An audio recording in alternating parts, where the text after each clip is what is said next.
जय हिंद साथियों, घटना चक्र के इस डिजिटल प्लेटफॉर्म पर मैं विपुल सिंह एक बार फिर आप सभी लोगों का स्वागत करता हूं। और आज फिर घटना चक्र जीएस पॉइंटर किताब के कुछ महत्वपूर्ण विज्ञान के प्रश्नों की श्रृंखला के साथ एक बार फिर आप सब लोगों के सामने उपस्थित हुआ हूं। तो चलिए क्लास की शुरुआत करते हैं। और आज बहुत ही महत्वपूर्ण टॉपिक है आपका अंतःस्रावी ग्रंथियाँ। तो चलिए इसके पहले प्रश्न को हम लोग देखते हैं। पहला प्रश्न ये दिया गया है, अगर अग्न्याशय में खराबी हो तो, और इसका ऑप्शन भी आपके सामने है कि इंसुलिन और ग्लूकागॉन नहीं बनेंगे। ठीक है, तो यहाँ पर प्रश्न है कि अगर अग्न्याशय ग्रंथि में खराबी हो तो क्या प्रभाव पड़ेगा। तो इसका प्रभाव हमारे शरीर पर क्या प्रभाव पड़ेगा कि इंसुलिन और ग्लूकागॉन दो ऐसे हार्मोन हैं जो नहीं बनेंगे। ठीक है, तो चलिए इंसुलिन और ग्लूकागॉन कहाँ बनते हैं, कैसे बनते हैं और इनका कार्य क्या है, जो इससे संबंधित अन्य प्रश्न हैं उस पर हम लोग चर्चा करते हैं डिटेल से। तो अग्न्याशय ग्रंथि देखिए, अग्न्याशय ग्रंथि यह मानव शरीर की एकमात्र ग्रंथि है जो मिश्रित ग्रंथि के रूप में कार्य करता है। मिश्रित ग्रंथि, ठीक, मिश्रित ग्रंथि बोले तो क्या होता है, अर्थात इसका ये है कि मिश्रित ग्रंथि का मतलब ये बहिस्रावी के रूप में भी कार्य करता है, बहिस्रावी और अंतःस्रावी ठीक, अंतःस्रावी इन दोनों रूपों में कार्य करता है। तो एकमात्र ग्रंथि है जो कभी बहिस्रावी के रूप में कार्य करता है तो कभी अंतःस्रावी के रूप में, या ये एक साथ बहिस्रावी और अंतःस्रावी दोनों ग्रंथियों के रूप में कार्य कर सकता है। ठीक है, तो पहला प्रश्न अग्न्याशय के विषय में आपसे पूछा जाएगा कि मानव शरीर की एकमात्र मिश्रित ग्रंथि कौन सी है, अथवा प्रश्न पूछा जाए कि वह एकमात्र ग्रंथि कौन सी है जो एक साथ बहिस्रावी और अंतःस्रावी दोनों रूप में कार्य कर सकता है। तो उसका उत्तर होगा अग्न्याशय ग्रंथि, जिसे अंग्रेजी में पैंक्रियाज ग्लैंड कहते हैं। ठीक है, तो यहाँ पर देखिए बहिस्रावी और अंतःस्रावी कहते किसे हैं। ठीक है, ये भी आपसे प्रश्न पूछा जाएगा कि बहिस्रावी ग्रंथियाँ क्या होती हैं और अंतःस्रावी ग्रंथियाँ क्या होती हैं। तो बहिस्रावी वे ग्रंथियाँ होती हैं जो वाहिका युक्त होती हैं, वाहिका युक्त ग्रंथियाँ, ठीक, वाहिका युक्त ग्रंथियाँ, या इसी को हम कह सकते हैं नलिका युक्त ग्रंथियाँ, नलिका युक्त ग्रंथियाँ, ठीक, नलिका युक्त ग्रंथियाँ। तो इसके अंतर्गत हम अश्रु ग्रंथि की बात करते हैं, जहाँ से आंसू निकलते हैं आँख के, लार ग्रंथि की बात करते हैं, ठीक है, जहाँ से लार निकलता है। इसी में आता है यकृत वगैरह, लीवर, ठीक, लीवर को भी हम इसी में रखते हैं। ठीक, तो नलिका युक्त ग्रंथियों को हम बहिस्रावी ग्रंथियाँ कहते हैं। और अंतःस्रावी ग्रंथियाँ क्या होती हैं, तो वे ग्रंथियाँ जो वाहिका विहीन होती हैं, वाहिका विहीन, वाहिका विहीन या नलिका विहीन, नलिका विहीन ग्रंथियों को, ठीक। तो वे ग्रंथियां जिसमें वाहिकाएं नहीं पाई जाती उसे हम अंतःस्रावी ग्रंथियां कहते हैं। और अंतःस्रावी ग्रंथियों से निकलने वाले उत्पाद को, जो बाई प्रोडक्ट होता है, उसे हम हार्मोन कहते हैं। ठीक, यहाँ से मैक्सिमम हार्मोन ही निकलता है अंतःस्रावी ग्रंथियों से। ठीक, अब यहाँ पर ध्यान दीजिए कि मानव शरीर की सबसे बड़ी ग्रंथि अगर पूछे, सबसे बड़ी ग्रंथि, तो सबसे बड़ी ग्रंथि के रूप में आप क्या लगाएंगे, ये लगाएंगे सबसे बड़ी ग्रंथि। तो सबसे बड़ी ग्रंथि कौन सी है, वो यकृत है। ठीक, और दूसरी सबसे बड़ी ग्रंथि कौन सी है, तो अग्न्याशय ग्रंथि दूसरी सबसे बड़ी ग्रंथि होती है, दूसरी सबसे बड़ी ग्रंथि। ठीक, दूसरी सबसे बड़ी ग्रंथि, ये दूसरी सबसे बड़ी ग्रंथि होती है। ठीक, तो दोनों प्रश्न ये भी याद रखिएगा कि मानव शरीर की सबसे बड़ी ग्रंथि कौन सी है, तो यकृत, और दूसरी सबसे बड़ी ग्रंथि कौन सी है, तो अग्न्याशय ग्रंथि। ठीक है, अब यहाँ से हम बात करते हैं अंतःस्रावी ग्रंथि के रूप में। तो देखिए अग्न्याशय ग्रंथि को हमने बताया कि बहिस्रावी के रूप में भी कार्य करता है और अंतःस्रावी के रूप में। ठीक, तो यहाँ पर अब हम मूल प्रश्न पर आते हैं अग्न्याशय के विषय में। तो अग्न्याशय ग्रंथि से जब एंजाइमों का स्राव होता है, एंजाइम निकलते हैं, ठीक, तो एंजाइम निकलने के दौरान यह किसके रूप में कार्य करता है, तो बहिस्रावी के रूप में। ठीक है, तो अग्न्याशय ग्रंथि से जो निकलता है उसे हम कहते हैं, देखिए, अग्न्याशय रस, अग्न्याशय रस। ठीक, अग्न्याशय रस जिसे हम पैंक्रियाज जूस भी कहते हैं, इस अग्न्याशय रस में 3 प्रकार के एंजाइम पाए जाते हैं, जिसमें पहला है ट्रिप्सिन, दूसरा है एमाइलेज, और तीसरा है लाइपेज। पाचन पढ़ाते समय इस पर डिटेल से चर्चा किया गया था। ट्रिप्सिन प्रोटीन को पचाता है, एमाइलेज स्टार्च को अर्थात कार्बोहाइड्रेट को पचाता है, और लाइपेज ये वसा को पचाता है। ठीक, तो जब यह अग्न्याशय रस के रूप में एंजाइमों को स्रावित करता है तब ये बहिस्रावी के रूप में कार्य करता है। ठीक, लेकिन जब इसके अग्न्याशय ग्रंथि के लैंगरहैंस की द्वीपिका, नाम याद रखिएगा, लैंगरहैंस की द्वीपिका, लैंगरहैंस के द्वीपिका एक भाग है, इससे बीटा कोशिका, अल्फा कोशिका, गामा कोशिका 3 प्रकार की कोशिकाएं पाई जाती हैं। इसके बीटा कोशिका से निकलता है इंसुलिन हार्मोन।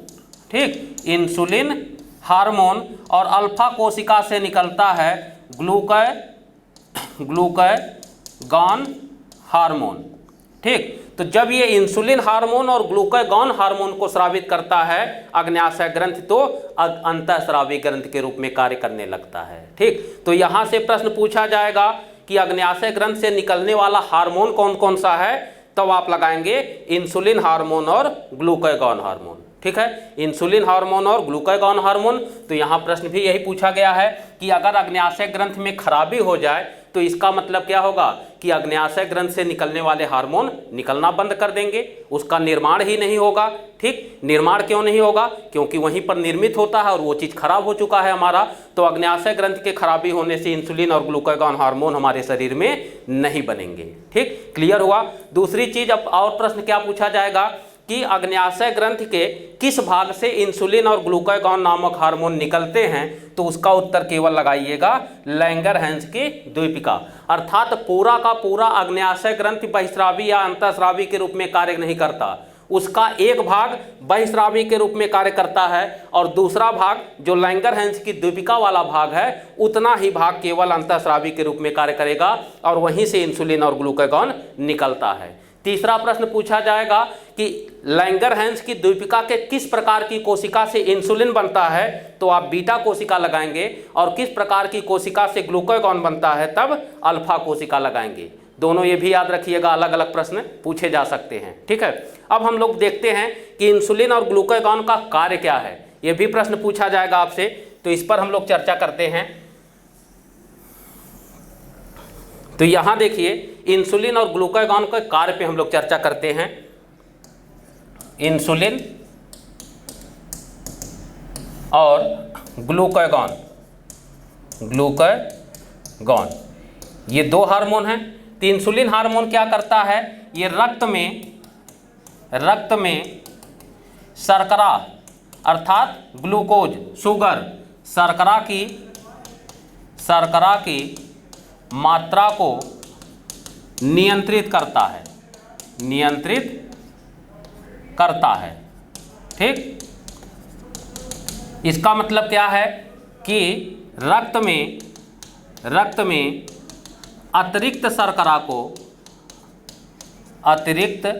शर्करा को जो शुगर होता है, शर्करा को ग्लाइकोजन में बदल देता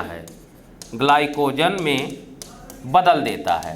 ठीक, तात्पर्य क्या है इसे समझिए कि मान लें कि हमको पर डे 50 ग्राम शुगर की आवश्यकता है। ठीक, हमको पर डे 50 ग्राम शुगर लेना है। ठीक है, और हम क्या कर दिए कि 75 ग्राम शुगर लेना शुरू कर दिए। पर डे हम 75 ग्राम शुगर खा रहे हैं, जबकि आवश्यकता कितने की है, 50 ग्राम की। तो यहाँ पर एक्स्ट्रा के रूप में हमको कितना मिला, 25 ग्राम। अब ये 25 ग्राम अगर पर डे हमारे शरीर में बढ़ता रहे तो क्या होगा, हमको डायबिटीज का रोग हो जाएगा, मधुमेह नामक रोग हो जाएगा। ठीक, तो यहाँ पर इंसुलिन हार्मोन क्या करता है कि इस 25 ग्राम बढ़े हुए, जो ये बढ़ी हुई मात्रा है, बढ़ी मात्रा, ठीक, इसी बढ़ी हुई मात्रा को ग्लाइकोजन में परिवर्तित कर देता है। ठीक, ग्लाइकोजन में परिवर्तित कर देगा तो ये बढ़ी हुई मात्रा ग्लाइकोजन बन गया। अब शुगर की मात्रा तो रक्त में मेंटेन हो गया, कितना, 50 ग्राम तक। तो जब तक इंसुलिन हार्मोन हमारे शरीर में सुचारू ढंग से कार्य करता है तब तक ये बढ़ा हुआ अतिरिक्त शर्करा ग्लाइकोजन में परिवर्तित होता रहता है और रक्त में शर्करा की मात्रा नियंत्रित बनी रहती है, मेंटेन स्तर पर रहता है। ठीक है, अब यहाँ पर देखिए कि अगर हमारे शरीर में, इसका तात्पर्य है कि इंसुलिन की कमी हो जाए, तो इंसुलिन की कमी होने से क्या होगा, अतिरिक्त शर्करा ग्लाइकोजन में नहीं बनेगा और इस तरह से शर्करा की मात्रा बढ़ जाएगी। ठीक, तो शर्करा की मात्रा क्या होगी, बढ़ जाएगी, शर्करा की मात्रा बढ़ जाती है। ठीक, और शर्करा की मात्रा बढ़ जाती है तो इसका प्रभाव क्या होगा, तो इसकी कमी से शर्करा की मात्रा बढ़ेगी और परिणाम स्वरूप क्या होगा, मधुमेह नामक रोग हो जाएगा, मधुमेह रोग। ठीक, तो मधुमेह रोग किस हार्मोन की कमी से होता है, तो इंसुलिन की कमी से। ठीक, अब यहाँ पर ग्लूकागॉन का कार्य हम देखें तो ग्लूकागॉन भी क्या करता है, ये भी रक्त में शर्करा की मात्रा को नियंत्रित करता है, रक्त में शर्करा की मात्रा को नियंत्रित करता है, मात्रा को नियंत्रित करता है। ठीक, इसे अब ध्यान दीजिए, नियंत्रित करता है।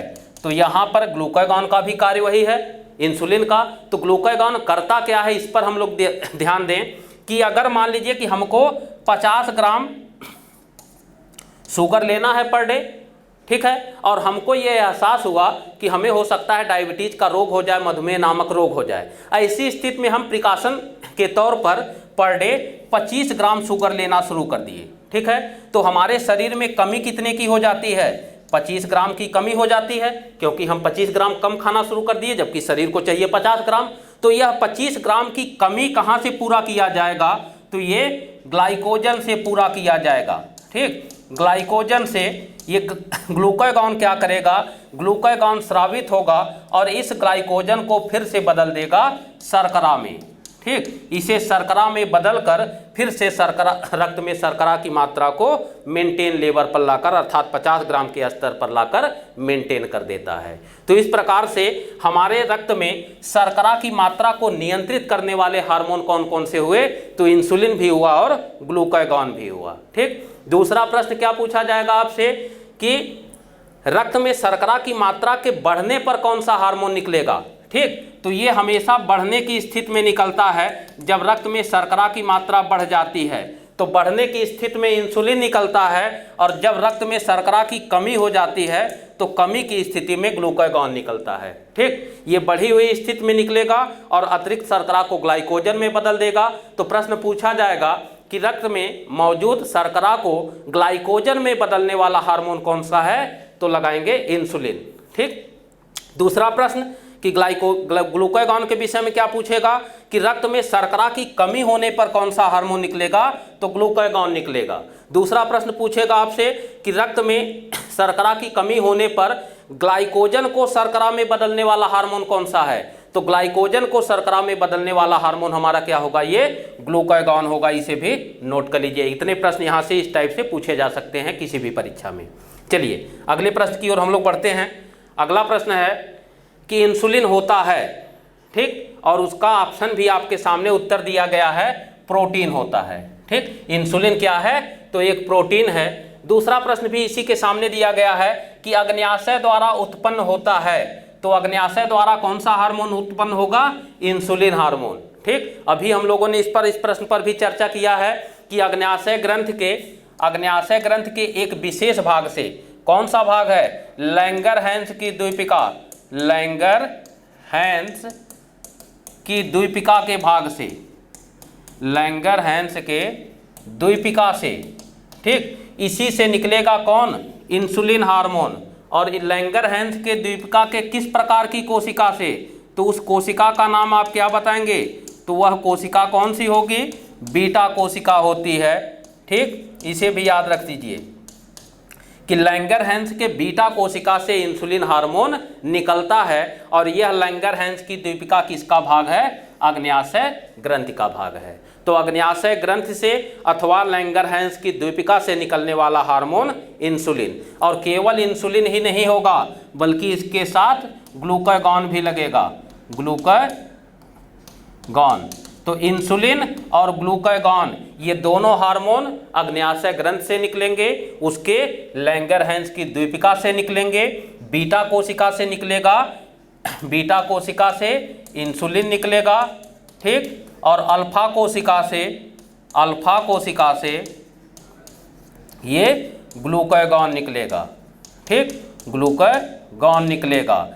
कार्य पूछे तो क्या बताएंगे? रक्त में शर्करा की मात्रा को नियंत्रित करना, रक्त में शर्करा की मात्रा को नियंत्रित करना, ठीक, ये इसके कार्य हुए दोनों के, नियंत्रित करना, ठीक, क्लियर हुआ। अब यहाँ पर जितने हार्मोन होते हैं, सभी प्रकार के हार्मोन की बात किया जाए तो जितने हार्मोन होते हैं ये बनावट की दृष्टि से क्या होते हैं? तो ये बनावट के दृष्टि से प्रोटीन या अमीनो अम्ल या पेप्टाइड होते हैं, ठीक, कुछ भी आप लगा सकते हैं, पेप्टाइड, एमिनो अम्ल या प्रोटीन। तो सभी हार्मोन क्या होते हैं? ये वास्तव में प्रोटीन, अमीनो अम्ल अथवा पेप्टाइड होते हैं। तो चूंकि इंसुलिन भी हमारा एक हार्मोन है तो ये भी उसी श्रेणी में आएगा, प्रोटीन, अमीनो अम्ल अथवा पेप्टाइड की श्रेणी में आएगा, ठीक है। चलिए अगले प्रश्न की ओर हम लोग बढ़ते हैं। अगला प्रश्न दिया गया है, ग्लाइसिन, हीमोग्लोबिन, हिस्टामिन एवं इंसुलिन में से किसकी कमी से मनुष्य में मधुमेह होता है, ठीक। तो इस प्रश्न पर भी हम लोग अभी अभी चर्चा किए हैं कि इसमें किसकी कमी होने पर इंसुलिन नामक रोग, ये मधुमेह का रोग हो जाएगा। तो यहाँ मधुमेह रोग के विषय में पूछा है और ये किसकी कमी से होता है, तो अभी हम लोगों ने डिटेल पर इस प्रश्न पर भी चर्चा किया है। तो ये इंसुलिन की कमी से होता है। अब यहाँ पर एक चीज़ और ध्यान रखिएगा कि मधुमेह रोग में ग्लूकागॉन हार्मोन की भूमिका नहीं होती। क्यों? क्योंकि मधुमेह का रोग ये रक्त में शर्करा की मात्रा के बढ़ने का परिणाम है। रक्त में शर्करा की मात्रा के बढ़ने का दुष्परिणाम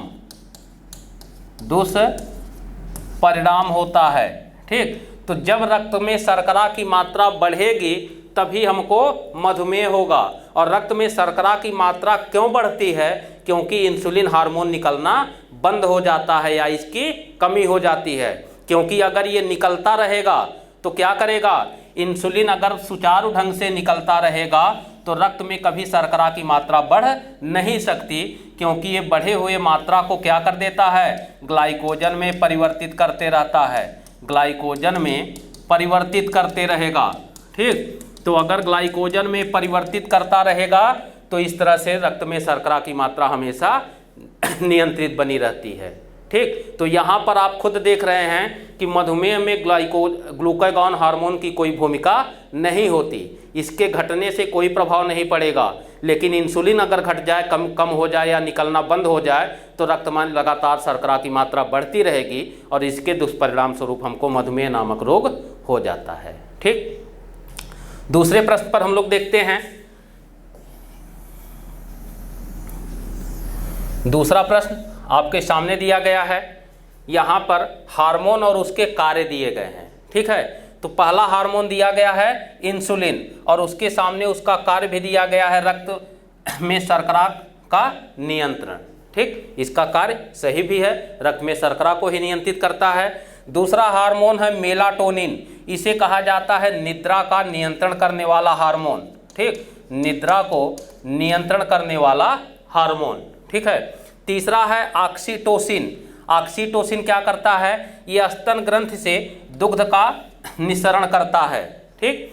चौथा है इसमें गैस्ट्रिन, ये क्या करता है? ये गैस्ट्रिक अम्ल का स्रावण करता है, ठीक। चारों का कार्य आप लोग नोट कर लीजिए, प्रश्न फिर से आ सकता है, अलग अलग भी दे सकता है और इस तरह से मल्टीपल चॉइस का भी दे सकता है। अब यहाँ पर हम लोग देखते हैं इंसुलिन के विषय में तो डिटेल से देखा जा चुका है, मेलाटोनिन के विषय में देखते हैं, ठीक। मेलाटोनिन इसे कहते हैं अंधकार,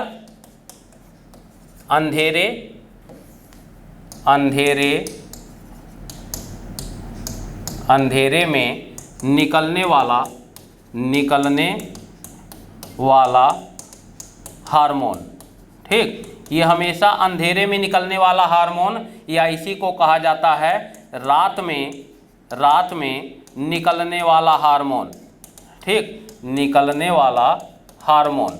ठीक है, अब इसके कार्य को हम देखते हैं। इसका कार्य दिया गया है निद्रा का नियंत्रण। तो इसे हम लोग समझते हैं कि जो हम लोग रात में सोते समय कमरे की लाइट ऑफ कर देते हैं, तो कमरे की लाइट ऑफ क्यों किया जाता है, इसके वैज्ञानिक प्रभाव को ध्यान दीजिए। हम लोग ऐसा नहीं कि लाइट इसलिए ऑफ करते हैं कि कमरे में उजाला बहुत ज़्यादा हो जाता है। ठीक, हम लोगों को लाइट इसलिए ऑफ कर देना चाहिए, जो नहीं भी करते वो करके देखें। ठीक, तो यह क्या किया जाता है, लाइट ऑफ करने का प्रभाव क्या होता है कि हमारे शरीर में मेलाटोनिन नामक एक हार्मोन निकलता है, और यह हार्मोन जितना बढ़िया निकलेगा, जितना सुचारू ढंग से, जितना ज़्यादा मात्रा में निकलेगा, उतनी अच्छी हमको निद्रा आती है। ठीक है, नींद आने में उतना हमको सहायता मिलती है मेलाटोनिन के कारण। तो मेलाटोनिन को कहा जाता है निद्रा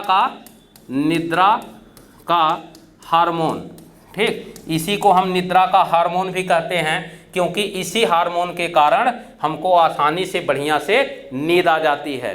ठीक, तो दूसरा चीज़, एक चीज़ और, इस कथन कारण के भी प्रश्न पूछे जाते हैं कि मेलाटोनिन हार्मोन प्रकाश में अच्छी तरह से निकलेगा, तो प्रकाश में नहीं निकलता, ये केवल अंधेरे में ही निकलता है। जितना बढ़िया कमरे में अंधेरा रहेगा रात में, उतना ही बढ़िया ये मेलाटोनिन निकलेगा, और उतनी आसानी से उतना बढ़िया हमको नींद आती है। इसीलिए इसको निद्रा का नियंत्रण करने वाला हार्मोन, या निद्रा का हार्मोन, या अंधेरे का हार्मोन, या रात में निकलने वाला हार्मोन कहा जाता है। ठीक है, दूसरी चीज़ यहाँ पर देखिए ऑक्सीटोसिन। ठीक, तो ऑक्सीटोसिन हार्मोन है, ये भी एक प्रकार का हार्मोन होता है। ठीक, और इसी हार्मोन के कारण स्तन ग्रंथियों से दुग्ध निकलता है। ठीक, इसे कहते हैं निकलना। ठीक, तो दुग्ध जो निकलता है हमारे स्तन ग्रंथियों से, वो भी कैसे निकलता है, किसके कारण, ऑक्सीटोसिन हार्मोन के कारण कहा निकलता है। इसी को हम ममतामयी हार्मोन भी कहते हैं। ठीक, अर्थात जो एक माता का संतानों के प्रति प्रेम उत्पन्न होता है। एक माँ जो अपने संतान से प्रेम करती है, वो एक्चुअली कि ऑक्सीटोसिन हार्मोन के कारण ही करती है। ठीक, एक माँ का अपने, चाहे वो पुत्र हो चाहे पुत्री, दोनों संतानों के प्रति एक प्रेम होता है, एक ममता होती है, तो यह ऑक्सीटोसिन हार्मोन के कारण होता है, जिसके कारण माँ अपने बच्चे का चुंबन करती है, प्रेम करती है।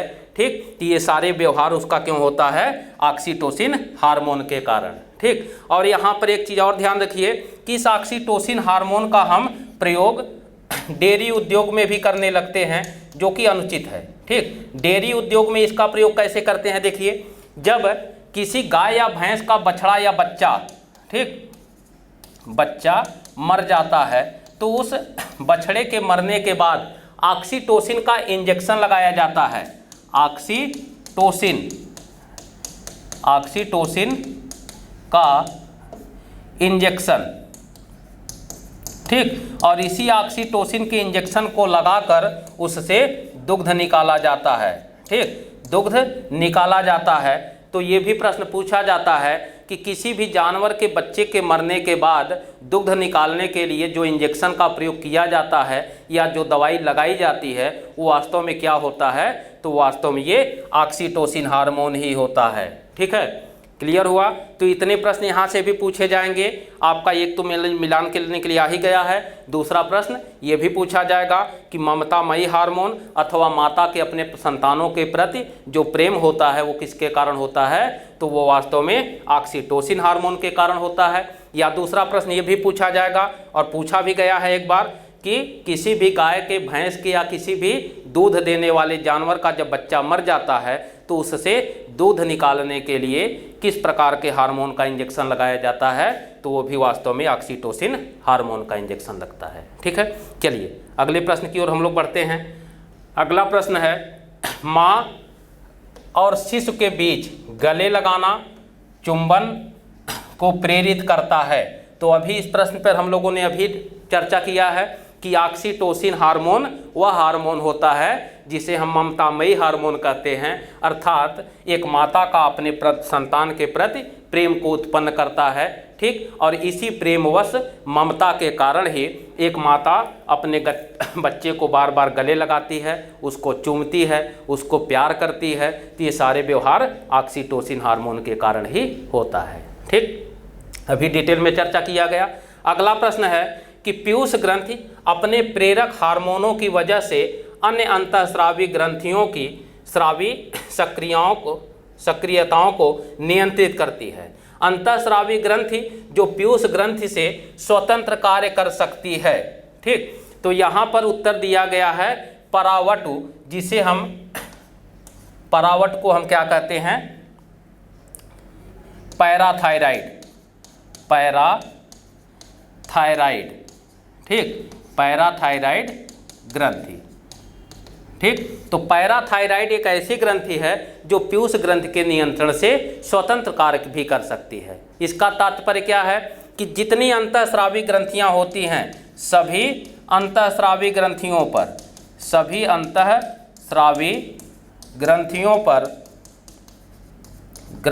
पर लेकिन यहाँ पर क्या करेंगे, पैराथायराइड को छोड़कर,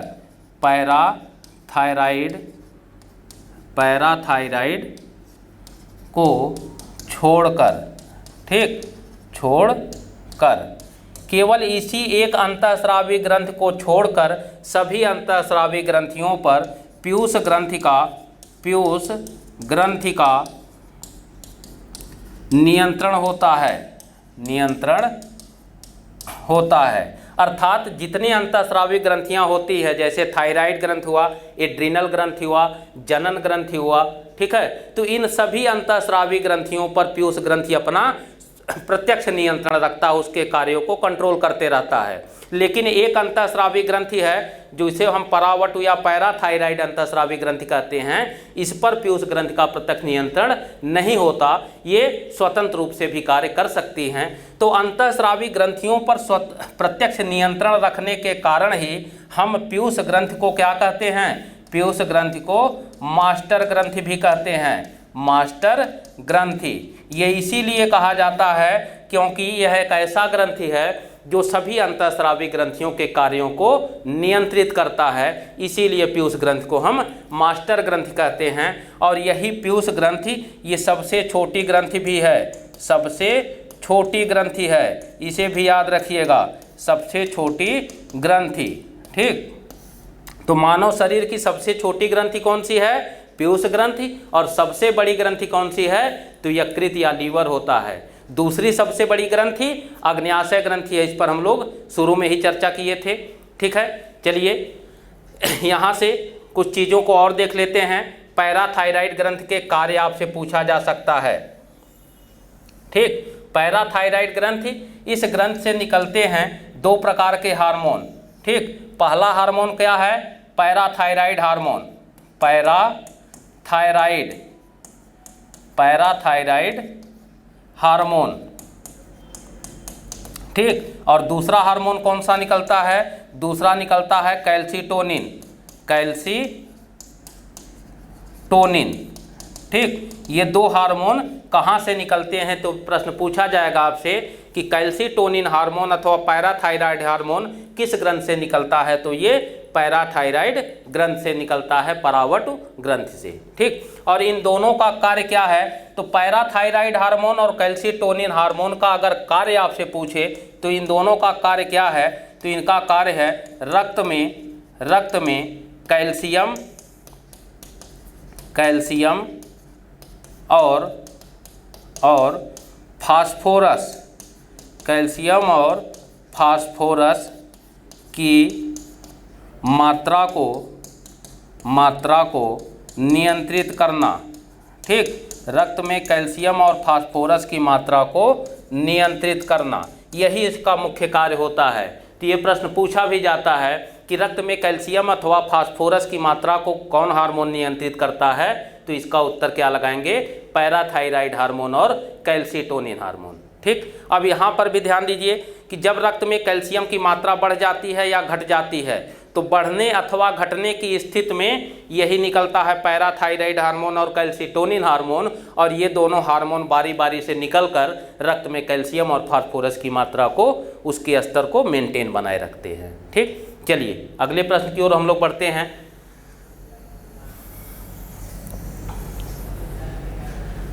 अगला प्रश्न है कि थायरॉक्सिन है। ठीक, थायरॉक्सिन है तो थायरॉक्सिन भी क्या है, एक प्रकार का हार्मोन है। ठीक, इसी प्रकार से थायरॉक्सिन ही नहीं, इंसुलिन, ग्लूकागॉन, कैल्सिटोनिन, पैराथायराइड, ये सब हमारे क्या हैं, ये सब हार्मोन हैं। तो यहाँ ध्यान रखिएगा, यहाँ थायरॉक्सिन के स्थान पर कभी ये भी दे सकता है इंसुलिन क्या है। ठीक, इंसुलिन क्या है, इंसुलिन, ग्लूकागॉन, ग्लूकागॉन, ठीक, या कैल्सिटोनिन, कैल्सिटोनिन, पैराथायराइड, पैराथायराइड, और इसी में क्या आएगा, एड्रीनेलिन, एड्रीनेलिन। ठीक, इसी में आएगा estrogen, estrogen, progesterone, progesterone, relaxin,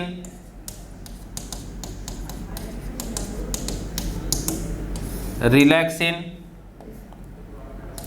testosterone, testosterone. ठीक, और मेलाटोनिन, मेलाटोनिन, ये सब के विषय में पूछा जा सकता है कि ये सब वास्तव में क्या है, या ऑक्सीटोसिन, ऑक्सीटोसिन, या सोमैटोट्रॉपिक, सोमैटोट्रॉपिक, ठीक, या लैक्टोजन। ठीक, ये सब वास्तव में क्या होते हैं, तो ये सब हार्मोन होते हैं। ठीक, और सभी हार्मोन, इसमें से जितने हार्मोन को पूछा गया है, ये सभी हार्मोन क्या होते हैं, तो सभी हार्मोन क्या हैं, ये प्रोटीन, अमीनो अम्ल अथवा पेप्टाइड होते हैं। ठीक, तो इतने हार्मोन के विषय में ध्यान रखिएगा, नाम पूछा जाएगा आपसे। जैसे का प्रश्न में आप देख रहे हैं थायरॉक्सिन को पूछा गया है, तो इसके अलावा और कौन कौन से हार्मोन हैं, तो इतने हार्मोन हैं जिनके विषय में पूछा जा सकता है कि ये क्या हैं, तो ये सब हार्मोन हैं। ठीक, चलिए अगला हम लोग देखते हैं। इनका कार्य तो हम लोगों ने देख ही लिया है कि इसमें ग्लूकागॉन, इंसुलिन, कैल्सिटोनिन, पैराथायराइड, इन सब का कार्य पूछा गया है, बताया भी गया है आपको। अब देखिए हम लोग थायरॉक्सिन के कार्य को यहाँ पर ध्यान देते हैं कि थायरॉक्सिन का कार्य हमारे शरीर में क्या होता है। ठीक है, तो थायरॉक्सिन देखिए ये क्या होता है, ये थायराइड ग्रंथ से निकलता है, थायराइड ग्रंथि से। ठीक, थायराइड ग्रंथ से निकलने वाला एक हार्मोन है, और इसमें क्या पाया जाता है, तो इस हार्मोन में आयोडीन की मात्रा होती है। ठीक, आयोडीन पाया जाता है। ठीक, और इसकी कमी से अगर ये हमारे शरीर में निकलना बंद कर दे या मात्रा इसकी कम हो जाए, तो इसकी कमी से घेंघा रोग होता है, ग्वाइटर जिसे कहा जाता है, घेंघा रोग। ठीक, इसी के कमी से मिक्सिडिमा होता है, मिक्सिडिमा। ठीक, ये भी याद रखिएगा, जड़ मानवता होता है, जड़ मानवता होता है, और हाइपोथायराइडिज्म होता है, हाइपोथायराइडिज्म।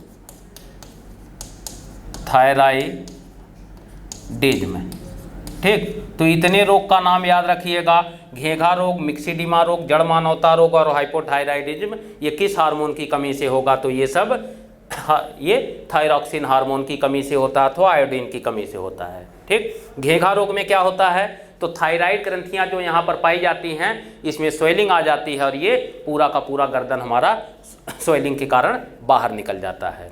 मिक्सिडिमा क्या है, तो मिक्सिडिमा को ये भी ध्यान रखिएगा, मिक्सिडिमा ये वयस्कों को होने वाला रोग है, मिक्सिडिमा ये केवल वयस्कों को होता है, और इसका लक्षण पूछे तो क्या लगाएंगे, इसका लक्षण है कि रक्तदाब, रक्तदाब अर्थात ब्लड प्रेशर और हृदय की धड़कन अर्थात हार्ट बीट, हृदय की धड़कन, ठीक, ये दोनों कम हो जाते हैं। इसका लक्षण अगर पूछे कि मिक्सिडिमा नामक रोग में क्या होता है, तो ब्लड प्रेशर और हार्ट बीट दोनों कम हो जाते हैं। और मिक्सिडिमा किसको प्रभावित करता है, तो केवल बच्चों को, वयस्कों को प्रभावित करता है। दूसरी चीज जड़ मानवता, ये केवल बच्चों को होता है, ठीक। तो ये भी याद रखिएगा कि थायरॉक्सिन हार्मोन की कमी से होने वाला बच्चों को कौन सा रोग होगा, तो ये जड़ मानवता होगा।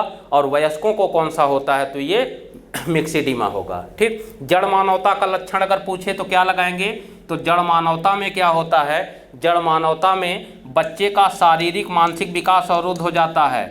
बच्चे का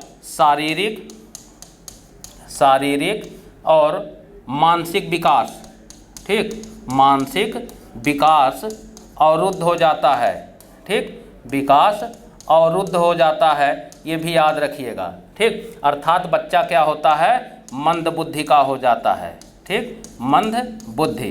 तो मंद बुद्धि का बच्चे को होने वाला कौन सा रोग है, ये जड़ मानवता के कारण होता है। हाइपोथायराइडिज्म में क्या होता है, तो इसमें चाहे स्त्री हो और चाहे पुरुष हो, इन दोनों को जनन क्षमता खत्म हो जाती है, जनन क्षमता बाधित हो जाती है, ठीक। इसे भी प्रश्न पूछा जाएगा कि हाइपोथायराइडिज्म का लक्षण क्या है, तो इनकी जनन क्षमता बाधित हो जाती है, ठीक। क्लियर रहेगा। तो ये जितने रोग हैं ये पूछा भी जाता है किस हार्मोन की कमी से होगा, तो ये थायरॉक्सिन हार्मोन की कमी से होगा। अगर प्रश्न में पूछे किस हार्मोन की कमी से है, तो हार्मोन में थायरॉक्सिन लगाएंगे। और किस ग्रंथ के खराबी से होगा, तो ये थायराइड ग्रंथ के खराबी से होने वाले रोग हैं, ठीक। चलिए, इसके अधिकता से क्या होता है, ये भी प्रश्न पूछा जाएगा कि अगर हमारे शरीर में इसकी अधिकता हो जाए, ये तो अभी हम लोग कमी पे चर्चा किए हैं कि कम होने पर क्या प्रभाव पड़ेगा। तो इसकी अधिकता का प्रभाव हम लोग देखते हैं कि अगर ये हार्मोन अधिक मात्रा में निकलने लगे, ठीक, तो अगर अधिक मात्रा में निकलेगा तो पहला रोग होता है टॉक्सिक ग्वाइटर, इसे हम कहते हैं टॉक्सिक ग्वाइटर, ठीक।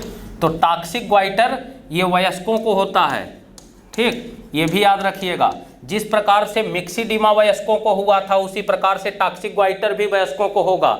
और मिक्सिडिमा का जस्ट अपोजिट लक्षण प्रकट करेगा, अर्थात इसमें क्या होता है, तो इसमें हृदय की धड़कन अर्थात हार्ट बीट और रक्तदाब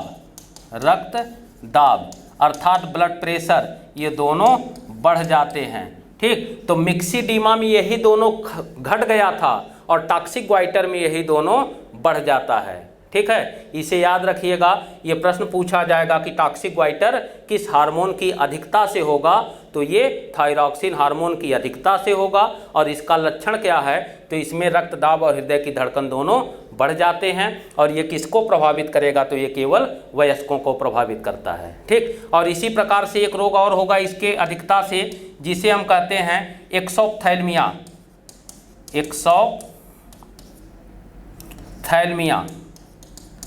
ठीक। तो एक्सोप्थैल्मिया में क्या होता है, एक्सोप्थैल्मिया में नेत्र कोटर में सूजन आ जाती है, नेत्र कोटर में सूजन आ जाती है, ठीक। इसके प्रभाव स्वरूप नेत्र अपने कोटर से बाहर निकल जाता है, ठीक है। कुछ लोगों को देखिए इस तरह से आंखें हमेशा लाल रहती हैं और ये कोटर से बाहर निकली रहती हैं, तो ये एक्सोप्थैल्मिया का लक्षण है और ये थायरॉक्सिन हार्मोन की अधिकता का प्रभाव है, ठीक। तो इतने प्रश्न यहाँ से पूछे जा सकते हैं। चलिए अगले प्रश्न की ओर हम लोग बढ़ते हैं। अगला प्रश्न है, यहाँ पर दिया गया है सही सुमेलित विभिन्न हार्मोन उसके कार्य।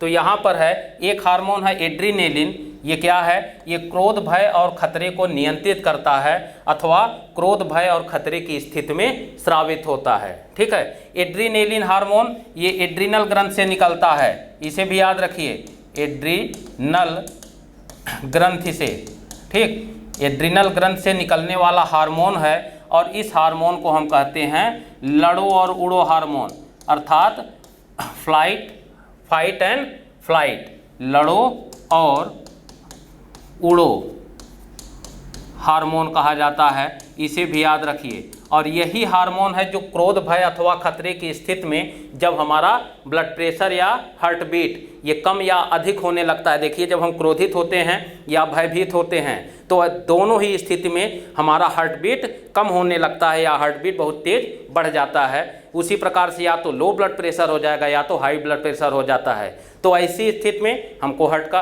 बीमारी हो जानी चाहिए, हार्ट अटैक आने की संभावना है। लेकिन हम देखते हैं कि कुछ ही देर के बाद स्थिति फिर नॉर्मल हो जाती है। तो ये नॉर्मल क्यों होता है? क्योंकि तत्काल एड्रिनल ग्रंथ से एड्रिनेलिन हार्मोन निकलता है और इसका कार्य है लड़ो और उड़ो, अर्थात तत्काल अपना प्रभाव दिखाइए, और तत्काल प्रभाव दिखाकर ये हमारे हृदय की धड़कन को नियंत्रित कर देता है। इसीलिए हमने आपको बताया था कि हृदय की धड़कन को नियंत्रित करने वाला हार्मोन, हृदय की धड़कन को नियंत्रित करने वाला हार्मोन, ठीक, नियंत्रित करने वाला हार्मोन अगर पूछे तो उसमें एक हार्मोन तो यही लगाइएगा, एड्रिनेलिन।